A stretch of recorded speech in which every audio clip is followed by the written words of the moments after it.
بسم الله الرحمن الرحیم. نن زموږ ټاپک دی اگزامپل اف بایولوژیکل میثډ. اول نمبر موږ راځو چې بایولوژیکل پرابلم څه وایي. نو ګوره کله چې یو پرابلم یو مسله د لیوینګ ثینګ سره یعنی د سالرونکي څیزونو سره ریلیټډ وي نو هغې ته موږ څه وایو بایولوژیکل پرابلم. یعنی مطلب دا دی چې که انسانانو ته څه مسله وي، که بوټو ته څه مسله وي، که نور لیوینګ ارګانیزمز ځناور وغیره ته څه مسله وي نو دغې مسلې ته موږ څه وایو بایولوژیکل پرابلم. او دغه بایولوژیکل پرابلم چې په کومه طریقه باندې په کوم میثډ باندې حل کیږي نو دغه میثډ ته دغه طریقې ته بایولوژیکل میثډ وایي. او دغه بایولوژیکل میثډ سټیپس مونږ ویلو چې اولنی سټیپ دی زموږ سره ریکګنیشن اف بایولوژیکل پرابلم، بیا د ابزرویشنز ان پریویس ریسرچ، بیا د هایپوتھیسز، بیا د ریډکشن، بیا د ایکسپریمنٹ او بیا د کنکلوژن اینڈ ریپورټینګ. ٹھیک شو؟ نو دا زموږ سره شپږ سټیپس دي. اوس مونږ دغه شپږ سټیپس د بایولوژیکل میثډ په یو مسله باندې اپلای کوو. د دې نه مخکې مونږ هم اپلای کړي دي چې مطلب په یو ماشوم کې چینجي دي نو هغه څنګه دی، یا مطلب یو کس ته ملیریا ده نو هغه څنګه دی. خو اوس د کتابي چې کوم اگزامپل دوی اخیستی دی نو هغې له اوس راځو. په کتاب کې دوه پرابلمز ډسکس کړي دي. یو دی زموږ سره پرابلم نمبر 1. نو پرابلم 1 چې کوم دی هغه دی واټ از د کاز اف ملیریا. نو ګورئ زموږ سره اصل کې دا فرست سټیپ دی ریکګنیشن اف بایولوژیکل پرابلم دی. دا کوېسچن چې کوم کریټ شو نو دا زموږ سره اصل کې ریکګنیشن اف بایولوژیکل پرابلم دی، ځکه چې مونږ په ریکګنیشن اف بایولوژیکل پرابلم چې کوم اولنی سټیپ دی د بایولوژیکل میثډ په هغې کې مونږ دا خبره کړې وه چې په دې کې به فارمولیشن اف ا کوېسچن وي. یعنې مطلب دا دی چې په دې کې کوېسچن ارایز شو، سوال پکې پیدا شو او زموږ توجه دغې طرف ته لاړه. نو مطلب دا دی چې دې ته مونږ څه وایو ریکګنیشن اف بایولوژیکل پرابلم. دا اولنی سټیپ دی ځکه مونږ ووایو چې واټ از د کاز اف ملیریا، زموږ توجه دغې طرف ته لاړه. اوس به مونږ نور سټیپس اپلای کوو. نو دا اولنی سټیپ دی.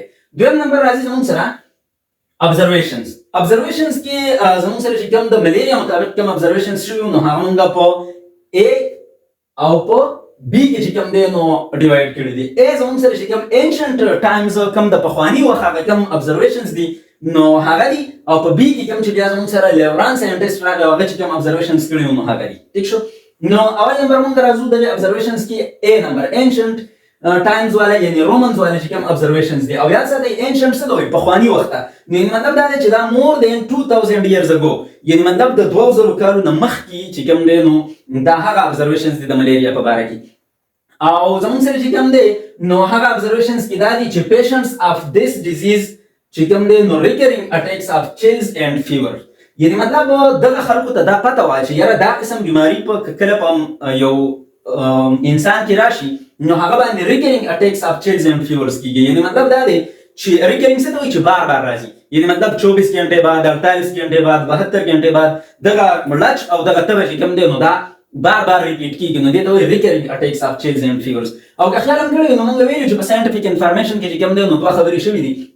یو خبره پکې دا شوې ده چې یعنې مطلب 2000 کاله مخکې چې کوم خلکو نو هغوی ته هم د ملیریا په باره کې پته وه چې یعنې مطلب دا دغه شانتې یو بیماري ده او دې کې چې کوم علامات دي نو هغې کې چیلز اینډ فیورز په دې وجه باندې وې دې ته چې کوم دی نو ډیزیز اف چیلز اینډ فیور ویله. یعنې مطلب ویلې چې یاره په کس باندې لچ وي او تبې وي. صحیح ده که نه؟ او بل په ساینټیفیک انفارمیشن کې مونږ دا خبره هم کړې وه چې په بله بیماري داسې نه ده تېره شوې چې په هغې کې دومره خلک مړه شوي وي څومره چې د ملیریا نه مړه شوي دي. په انساني تاریخ کې داسې یو بله بیماري نه ده تېره شوې چې د هغې نه دومره خلک مړه شوي وي څومره چې د ملیریا نه مړه شوي دي. یعنې مطلب د ملیریا نه ډېر زیات خلک مړه شوي وو مخکې. ټیک ده؟ نو یو خو ابزرویشن دا و چې یعنې مطلب دا بیماري چې کله په خلکو باندې راشي نو په دوی باندې لچ راځي، لچ پرې راځي، یخني پرې راځي او فیورز یعنې مطلب تبه وي.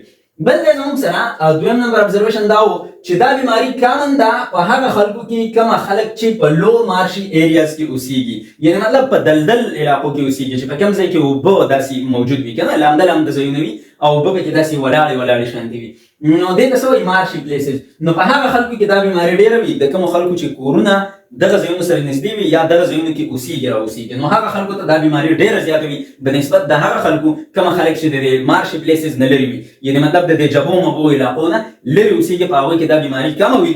کوم خلک چې نږدې اوسېږي هغوی ته دا بیماري ډېره وي.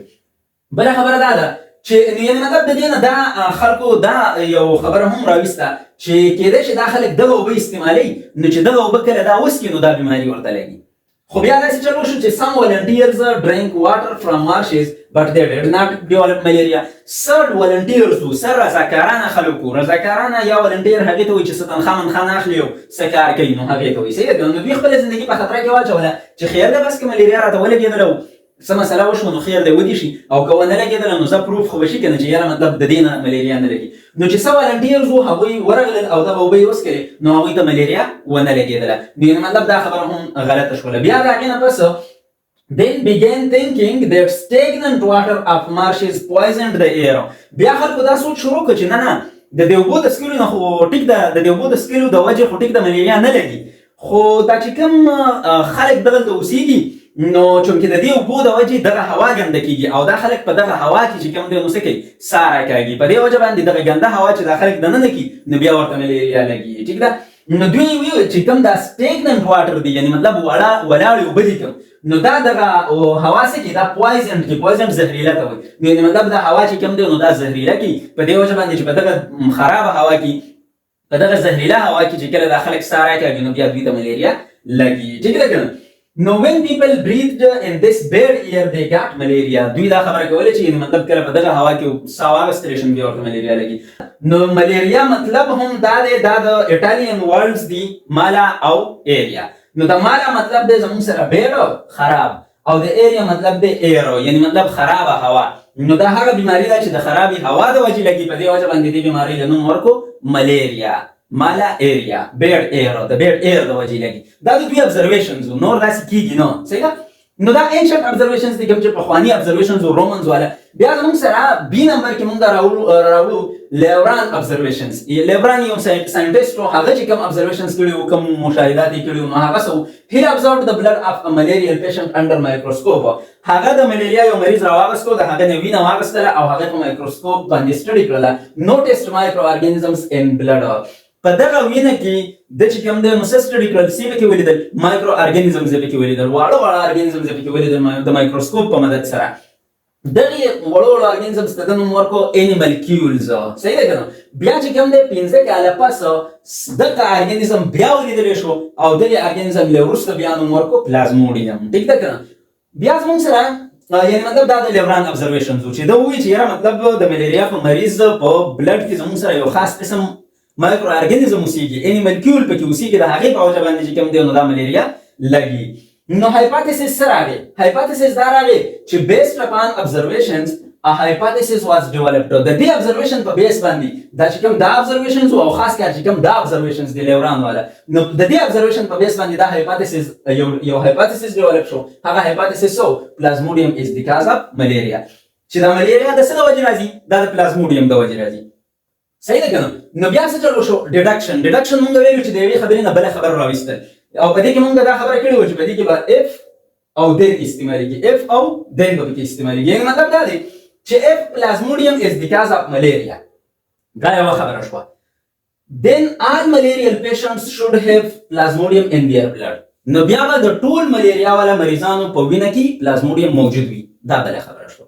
نو مطلب د یوې خبرې نه مونږ بله خبره راویسته. مونږ دا خبره مخکې په لیکچرو کې مونږ کړې وه چې که فرض که باران شوی وي نو چې بیا زه سکول ته کالج ته ځمه نو په لاره باندې به دوړې نه وي. نو مطلب ګوره که فرض که باران شوی وي دا یوه خبره شوه نو بیا به دوړې نه وي نو دا بله خبره شوه. خو دا بله خبره مونږ د څه په بیس باندې وکړه؟ په دې اولنۍ خبرې په بیس باندې چې که فرض که باران شوی وي نو بیا به دوړې نه وي. دغه شان خبره ده چې که فرض که پلازموډیم په وجه باندې ملیریا راځي نو بیا چې څومره د ملیریا مریضان دي چې د دوی مونږ بلډ ټیسټ وکړو نو د دوی په وینه کې به پلازموډیم خامخا موجود وي. ټیک ده. نو دې ته څه وایي؟ ډیډکشن وایي. د دې ډیډکشن د چیک کولو دپاره چې یاره هایپوتیسس ټیک دی که غلط دی د دې دپاره به مونږ ایکسپریمنټ کوو. خو ستاسو په دې کتاب کې ورکړي دی ډسکوري اف کوینین یعنې مطلب د ملیریا د علاج څنګه راغلی و. نو دې باره کې یو انټرسټینګ واقعه شانتې دوی لږه لیکلې ده. دوی دا وایي چې 17 سنچري چې کوم وه 1700 صدي. صحیح ده که نه. نو ملیریا چې کوم دی نو دا په یورپ کې ډېره په تیزۍ سره روان و او ډېر زیات خلک به ترې مریضان کېدل.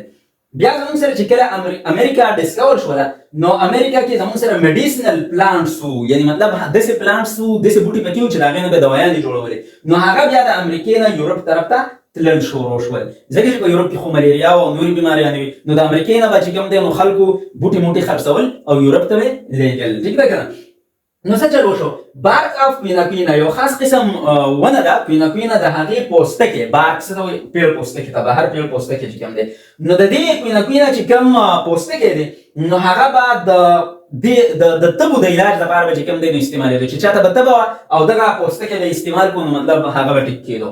نو د دې ډیماند په یورپ کې سیوا شو د کوینا بولی چې کوم پوسټه کې دی نو د هغې ډیماند سیوا شو خلکو به مطلب ډېر خوښوو او استعمالوو به یې د تبو دپاره صحیح ده که نو بیا څه چلو شو سم ډسانیسټ ایکسپورټرز څه بې ایمانه ایکسپورټرز ایکسپورټ هغې ته وایي چې کوم د ملک نه بهر ته سلیږي که نه نو چونکې د امریکې نه به یورپ ته لېږل په دې وجه باندې چې د امریکې کوم ایکسپورټرز وو کم بیمانه خلکو نو هغوی څه چلو وکړو بارک اف سینکونا ان پلیس اف کوینا نو د کوینا په ځای باندې د هغې د پوستکي په ځای باندې د سینکونا بارک لېږو د سینکونا ونې چې کوم دی نو دغه به یې لېږو پوستکی به یې لېږو بېایماني به یې کوله په کار یو څیز و دوی به لېږه بل څیز خو یاد ساتئ دس ډسانیسټي بینیفیشل دا چې کوم بېایماني وه نو دا الټه چې کوم دی نو فایدهمند ثابته شوله ولې فایدهمند ثابته شوله ځکه چې دا چې به کوم په بېایمانۍ سره دا غلط پوستکی لېږو نو دلته سینکونا بارک چې کوم و دا غلط پوستکی فاوند ایکسلنټ فار ټریټینګ ملیریا دا د ملیریا دپاره ډېر زبردست ثابت شو دې به ډېر ښکلی علاج کوو مطلب ملیریا به د دې سره ډېر زیاته کېدله نو په دې وجه باندې د دې د نقصان په ځای باندې فایده راووتله نو سینکونا بارک کې زموږ سره چې کوم دی یو خاص قسم کیمیکل وي کوینین او دغه کوینین چې کوم دی د ټریټمنټ اف ملیریا دپاره استعمالیږي نو په دې طریقه باندې زموږ سره چې کوم دی نو کوینین ډسکور شو او د ملیریا علاج ډسکور شو د ملیریا علاج راغی ښه دا به زموږ سره یو وړه شانتې قصه وه چې دغه شانتې زموږ سره د ملیریا علاج راغلی اوس مونږ هغه خپل ایکسپریمنټ له واپس راځو چې if plasmodium is the cause of malaria then all malarial patients should have plasmodium in their blood که فرض که د ملیریا د پلازموډیم په وجه باندې کېږي نو د ملیریا چې څومره بیماران دي د هغوی په وینې کې به پلازموډیم خامخا موجود وي دا زموږ ډیډکشن شو اوس د دې د چیک کولو لپاره موږ ایکسپریمنټ کوو نو in order to test the hypothesis د دې مقصد دپاره چې موږ هایپوتیسس ټیسټ کوو چې ټیک دی که غلط دی او هغه هایپوتیسس څه دی پلازموډیم از د کاز اف ملیریا د دې د ټیسټ کولو دپاره بایولوجیسټ میډ 2 ګروپس نو بایولوجیسټ دوه ګروپونه جوړ کړل بایولوجیسټ هغه ټیسټ وایي کوم ټیسټ چې بایولوژي وایي او په بایولوژي کې ماهر وي هغې ته بایولوجیسټ وایي نو ته چې کوم دی نو بایولوجیسټو دوه ګروپونه جوړ کړل یو د ایکسپریمنټل ګروپ وایي بل ته چې کوم دی کنټرول ګروپ وایي ایکسپریمنټل ګروپ کې هم 100 کسان واخیستل خو هغه ګورې ملیریل پیشنټس وو د ملیریا بیماران 100 کسان چې کوم دی نو یو ګروپ کې واخیستل دا ایکسپریمنټل ګروپ و او په بل ګروپ کې چې کوم دی نو 100 هیلدي صحتمند کسان واخیستل یو 100 ګروپ یې د کسانو د یو ګروپ یې د 100 کسانو واخیستو هغې ته ایکسپریمنټل ګروپ ځکه ووایي چې په دوی کې ملیریا وه دا بیماران او چې کوم زموږ سره دا نور 100 کسان یې واخیستل په بل ګروپ کې نو دا بیماران نه و دا صحتمند وو نو دې ته یې کنټرول ګروپ ووایي بیا څه چلو شو examine the blood of members of both groups under microscope د دغې ګروپ د 100 کسانو بلډ یې هم په مایکروسکوپ باندې وکتو او د دې ګروپ د 100 کسانو بلډ یې هم په مایکروسکوپ باندې وکتلو نو ریزلټ څه راغلل د ریزلټ ته موږ کنکلوژن هم وایو صحیح ده نو ریزلټ څه راغلل بلډ اف ملیریل پیشنټس کې پلازموډیم موجود و کوم چې دا ایکسپریمنټل ګروپ و د ملیریا د بیمارانو په دوی کې پلازموډیم موجود و د دوی په وینه کې خو چې کوم دا نارمل خلکو د دوی بلډ یې چې کتلی و په مایکروسکوپ باندې په دوی کې پلازموډیم څه و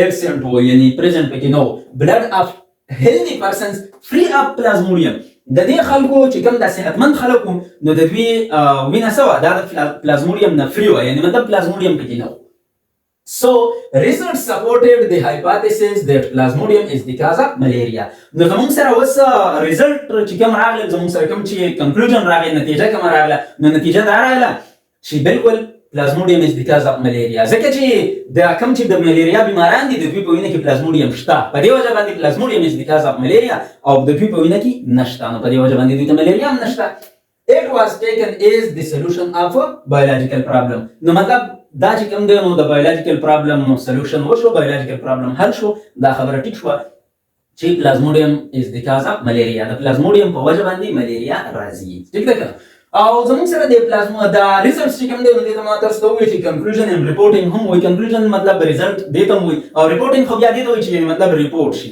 نو ریپورټ دا دی چې ته مریض ته ویلی شي چې یاره بس تا ته چې کوم دی نو ملیریا ده بس ته هغه ته ریپورټ ورکړو او که فرض کړه یو بله بیماري او په اوله پېره باندې په دنیا کې ډسکور شو ته بیا غونډه دنیا ته ویلی شي چې دا بیماري د دې سیس په وجه باندې راځي ډېر سټوډنټس به داسې وي چې هغوی به پلازموډیم نه پېژني چې پلازموډیم څه سیز دی نو یاد ساتئ پلازموډیم زموږ سره یونی سیلولر ارګانیزم دی څنګه چې زموږ سره بیکټیریا ده امیبا ده پیرامیشیم ده یوګلینا ده نو دغه شانتې پلازموډیم هم زموږ سره یونی سیلولر ارګانیزم دی